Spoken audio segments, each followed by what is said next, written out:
Hello student, my name is Deepak. मैं हूं दागमा 94 की तरफ से। इस वाली वीडियो के अंदर आप सभी का स्वागत करते हैं। तो इस वाली वीडियो के अंदर हम बात करेंगे जो दो ध्रुवता का अंत है उस वाले चैप्टर को। अगर आपको सीखना है तो आपको तीन बातें पता होनी चाहिए। पहला विश्व युद्ध, दूसरा विश्व युद्ध और शीत युद्ध का दौर। अगर आपने इन चीजों को समझ लिया तो आपके लिए सेकंड चैप्टर सीखना बहुत ज्यादा आसान हो जाएगा और आपके बहुत सारे डाउट भी हैं तो वो भी क्लियर हो जाएंगे। तो वो चैप्टर्स पढ़ने से पहले आप इस वीडियो के थ्रू ये चीज भी समझ लो तो काफी अच्छा रहेगा। तो स्टार्ट करते बिना किसी देरी के। तो सबसे पहला टॉपिक है हमारा प्रथम विश्व युद्ध। तो प्रथम विश्व युद्ध हुआ था 1914 से लेकर 1918 के बीच में, और जो काफी ज्यादा भयंकर युद्ध था जो 4 साल तक चला था। और इसके अंदर दो ग्रुप थे, group number A, group number B. इनका कोई नाम नहीं था तो मैंने ऐसे ही नाम दे दिया, ग्रुप नंबर ए और ग्रुप नंबर बी का। ठीक है। तो इसके अंदर अगर हम देखें कि कितने देश शामिल थे, तो ग्रुप नंबर ए के अंदर 5 देश थे। नाम बता देता हूं, ध्यान से समझना। ब्रिटेन, फ्रांस, अमेरिका, रूस और इटली। और ग्रुप नंबर बी के अंदर था ऑस्ट्रिया, हंगरी, जर्मनी और खिलाफत ए उलमिया। ये मेरे को बोलना नहीं आता तो लिखा हुआ है, डोंट वरी। और लास्ट जो देश था उसका नाम था बुल्गारिया। ये ग्रुप नंबर बी के थे।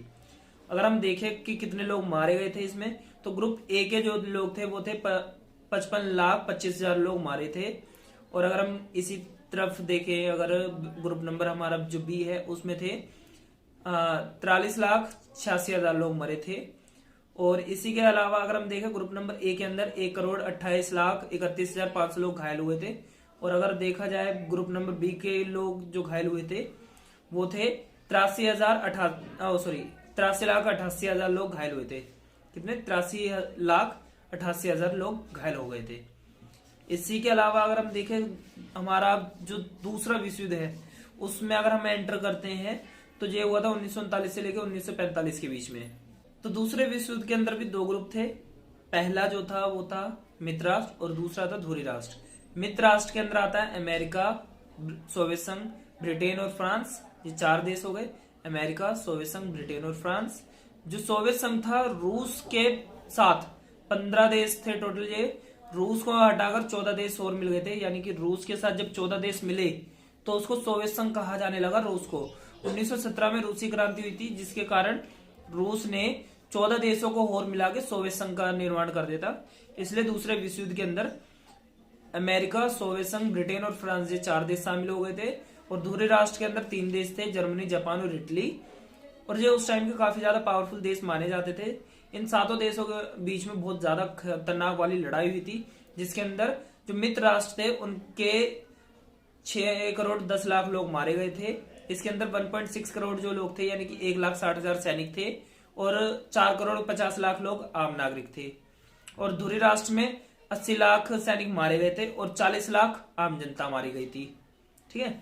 और ये काफी ज्यादा बड़ा अटैक था, जो कि अभी तक के जिंदगी में, अगर अभी तक की लाइफ को देखा जाए तो काफी ज्यादा बड़ा अटैक माना जा सकता है। अगर टोटल देखा जाए कि दूसरे विश्व युद्ध में टोटल कितने लोग मरे थे, तो वो मरे थे 7 करोड़ 30 लाख लोग। लगभग 7 करोड़ 30 लाख लोग मारे गए थे दूसरे विश्व युद्ध के अंदर। और अगर देखा जाए तो प्रथम विश्व युद्ध के अंदर टोटल लोग जो मरे थे 99,11,000 लोग थे, जो कि जिनकी डेथ हुई थी। और जो काफी बड़े अमाउंट थे। पहले विश्व युद्ध में तो फिर भी चलो 1 करोड़ की संख्या पार नहीं हुई थी, लेकिन दूसरे विश्व युद्ध के अंदर तो सीधा 7 करोड़ 30 लाख लोग मारे गए थे, जो कि छोटा मोटा नहीं, बहुत बड़ा अमाउंट हो जाता है। इसी के थ्रू अब आगे चलते हैं। दूसरे विश्व युद्ध को खत्म करने के लिए अमेरिका ने जापान के 2 शहर हिरोशिमा और नागासाकी पे परमाणु बम गिर दिए थे। जापान पे जब ये हमला हुआ हिरोशिमा और नागासाकी पे, तो बहुत ज्यादा लोग मारे गए थे एकदम से। इसके अंदर आम जनता थी सबसे ज्यादा। तो अमेरिका की इस क्रूरता को देखते हुए सभी लोग थे उस टाइम पे, जितने भी देश थे वह अमेरिका के खिलाफ हो गए थे। और इसी के साथ साथ अगर देखा जाए कि इन दोनों के ऊपर जो बम गिरे थे उनके नाम भी थे, गुप्त नाम रखे थे अमेरिका ने, ताकि किसी को पता न लगे। तो एक का नाम था लिटिल बॉय और एक का नाम था फैट मैन। जो लिटिल बॉय था ये गिरा गया था 6 अगस्त 1945 में हिरोशिमा के ऊपर। और नागासाकी पे जो बम गिरा था उसका नाम था फैट मैन, जो कि गिरा गया था 9 अगस्त 1945 में। अब इन्हीं की जो मारक क्षमता थी, ये 15 किलोटन क्षमता का तो लिटिल बॉय था और 21 किलोटन क्षमता का जो था वो फैट मैन था। तो जब अमेरिका ने इनके ऊपर परमाणु बम गिर दिए तो सोवियत संघ ने सोचा यार ये तो बहुत ज्यादा पावरफुल हथियार है, मेरे पास नहीं होंगे तो हो सकता है एक दिन अमेरिका मेरे ऊपर भी कब्जा कर ले। इसी डर की वजह से उसने क्या करा, परमाणु बम बनाने स्टार्ट कर दिए। किसने? सोवियत संघ ने जब परमाणु बम बनाने स्टार्ट करे तो उन बमों को देखते हुए अमेरिका ने सोवियत संघ से थोड़ी दूरी बनानी स्टार्ट कर दी कि हो सकता है कि एक ना एक दिन मेरे ऊपर हमला कर दे। और इसी तरीके का डर सोवियत संघ में भी था कि एक ना एक दिन अमेरिका उसके ऊपर भी हमला करेगा। तो इसी डर के चलते हुए उन दोनों ही देशों में दूरियां बनती चली गई। भले वो एक टाइम पे दोनों बहुत अच्छे दोस्त थे, पहला विश्व युद्ध और दूसरा विश्व दोनों ने मिलकर साथ लड़ा था, लेकिन धीरे धीरे करके ये अलग होते गए। जैसे जैसे अलग होते गए तो इनके बीच की दूरियां बढ़ गई, दूरियां बढ़ी तो इनके बीच का डर एक तरीके से हल्की दुश्मनी में चालू हो गया कि कौन ज्यादा पावरफुल है। इस चीज के ऊपर ये बहस करने लगे। यही बहस आगे जाके दुश्मनी बनी, जिसको हम शीत युद्ध का दौर भी कहते हैं। और ये 1945 से 1990 तक चला था, टोटल 45 साल। और ये अभी तक की सबसे बड़ी लड़ाई रही थी, लेकिन इसमें कोई भी मारकाट नहीं हुई थी। इसके अंदर सिर्फ डर, तनाव और संघर्ष का माहौल था, क्योंकि शीत युद्ध का मतलब ही होता है वह युद्ध जिसके अंदर हथियार ना, लेकिन डर, तनाव और संघर्ष का माहौल बना रहे कि कभी भी लड़ाई हो जाएगी, कभी भी युद्ध हो जाएगा। इसी को कहते हैं शीत युद्ध। तो अगर हम देखें कि ये शीत युद्ध तो बहुत ज्यादा पावरफुल हो सकता था, लेकिन हुआ नहीं।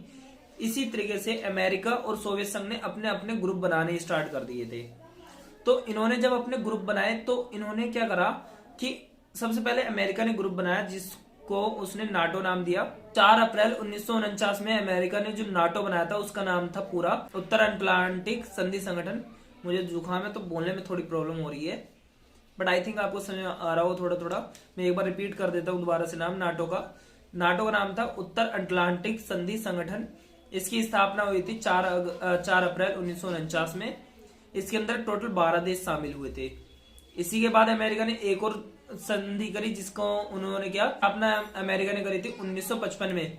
इसी के बाद उसने अगले साल एक और संधि करी, जिसको सेंटो कहा गया। सेंटो की स्थापना करी थी 1955 में। तो ये काफी ज्यादा जो ग्रुप थे काफी बड़े थे, इसने अमेरिका को काफी ज्यादा हेल्प भी करा था। लेकिन यहीं पे सोवियत संघ को लगा कि अमेरिका उस पर हमला करने की तैयारी कर रहा है, क्योंकि इतने सारे ग्रुप, इतने सारे देशों को अपने साथ लेने का मतलब यही था कि हो सकता है एक ना एक दिन वो सोवियत संघ पे हमला कर दे। इसी डर की वजह से सोवियत संघ ने क्या करा, अपना एक ग्रुप बनाया जिसको उसने वार्सा पैक्ट दिया। वार्सा पैक्ट में जो देश थे वो सोवियत संघ का साथ देने वाले देश थे। और इसकी जो ग्रुप बनाया गया, जिस वार्सा पैक्ट बना था, जो बना था 1955 के अंदर। तो ये भी एक काफी ज्यादा पावरफुल ग्रुप था। इसके अंदर कौन कौन से देश हैं, नाटो के अंदर कौन कौन से देश हैं, अगर आपको ये जानना है तो चैप्टर नंबर 2 के अंदर मैं इन चीजों के बारे में बताऊंगा, तो आप उस वाले चैप्टर को भी जरूर देखना। इसके अलावा आपको शीत युद्ध के बारे में और भी अच्छी जानकारी मिल जाएगी। तो जब 1955 में अमेरिका और जो सोवियत संघ है, उन दोनों ने अपने अपने ग्रुप बना के खत्म कर दिए, तो दोनों ने क्या करा, और भी ज्यादा मेकिंग स्टार्ट कर दी परमाणु बमों की। इसी के बीच में फिर एक बात आती है जिसको अभी तक का जो सबसे बड़ा हमला कह सकते हैं हम, वो है 1962 क्यूबा मिसाइल संकट। यही शीत युद्ध का चरम बिंदु भी माना जाता है कि अचानक से लड़ाई हो सकती थी 1962 में। किसकी वजह से? क्यूबा की वजह से। अब ये क्यूबा क्या चीज है, इसके बारे में समझते हैं एक बार हम। तो जो अमेरिका के पास में एक देश है छोटा सा, जिसको हम द्वीपीय देश कहते हैं। तो द्वीपीय देश था कौन? क्यूबा। और क्यूबा इतना ज्यादा छोटा था कि वो अमेरिका के तट से लगा हुआ था, लेकिन बहुत छोटा देश था। लेकिन अमेरिका के पास होने की वजह से उसमें अमेरिका और जो वो था क्यूबा, इन दोनों की अच्छी दोस्ती नहीं थी। क्यूबा की अच्छी दोस्ती थी सोवियत संघ के साथ, जो कि उससे बहुत ज्यादा दूर रहता था। क्यूबा की दोस्ती सोवियत संघ से इसलिए थी क्योंकि जो सोवियत संघ था वो क्यूबा को पैसे, वित्तीय सहायता और सैन्य सहायता और कभी कभी राजनीतिक सहायता भी देता रहता था। इसी वजह से सोवियत संघ और क्यूबा की अच्छी दोस्ती थी। 1962 में क्या करा, सोवियत संघ ने क्यूबा पे मिसाइलें तैनात कर दी, जो कि परमाणु मिसाइलें थी। सोवियत संघ ने सोचा एक ही बार में अमेरिका को खत्म कर दिया जाए। और वो जब मिसाइलें तैनात कर दी थी, उनकी जो रेडियस थी, अगर वो मिसाइल चल जाती, अगर उस टाइम पे वो मिसाइलें लॉन्च हो जाती, तो अमेरिका का आधे से भी ज्यादा हिस्सा खत्म हो चुका होता अभी तक। तो ये इतना बड़ा हमला था। इस हमले की खबर अमेरिका को पता ही नहीं लगी कि उनके ही बगल में उन्हीं को मारने के लिए मिसाइलें तैनात करी जा रही है, उनको पता ही नहीं है। अमेरिका को 3 हफ्ते बाद पता लगती है कि भाई जो क्यूबा है उस पर परमाणु मिसाइल तैनात कर दी गई। अमेरिका में हड़कंप मच गया, अमेरिकी सेना बौखला गई एकदम पूरी तरीके से कि इतना बड़ा हमला होने वाला और उनको पता ही नहीं है। इस खबर को 3 हफ्ते बाद मिलने के बाद उनको पता ही नहीं क्या करे क्या नहीं, तो उस टाइम पे जो उनके राष्ट्रपति थे, अमेरिका के जो राष्ट्रपति थे जॉन एफ कैनेडी, उन्होंने फैसला लिया कि अमेरिका के जंगी बेड़ों को आगे कर दिया जाए और जो सोवियत संघ से आने वाले जहाज है उनको रोका जाए। तो उस टाइम पे सोवियत संघ के जो नेता थे उनका नाम था निकिता क्रुश्चेव। सुनने में थोड़ा लड़की जैसा नाम है, लेकिन ये एक आदमी थे, निकिता क्रुश्चेव। और जो मिसाइल लेके आ रहे थे कहाँ के लिए, क्यूबा के लिए। क्यूबा के उस टाइम पे जो वो थे राष्ट्रपति या नेता बोल लें, तो क्यूबा के जो नेता थे वो थे फिदेल कास्त्रो। तो फिदेल कास्त्रो सोवियत संघ को मदद करने के लिए जा ही रहा था, लेकिन बीच में क्या हुआ, अमेरिका आ गया और अमेरिका ने सोवियत संघ के जहाजों को बोला कि वापस लौट जाओ और अपनी मिसाइलों को हटा लो, वरना तो अभी के अभी जंग हो जाएगी। दोनों ही देशों के बीच में क्या था, बहुत ज्यादा डर था, लेकिन दोनों ही क्या कर रहे थे, अपनी जगह से हिलने के लिए तैयार नहीं हो रहे थे। इसी वजह से क्या हुआ कि दोनों के बीच में काफी ज्यादा गहमा गहमी हुई और दोनों को बीच में ऐसा लगा कि अब जाके तो लड़ाई होने वाली है। इस डर की वजह से क्या हुआ कि दोनों ही देश पीछे हट गए और जिसकी वजह से आज तक तीसरा विश्व युद्ध नहीं हुआ।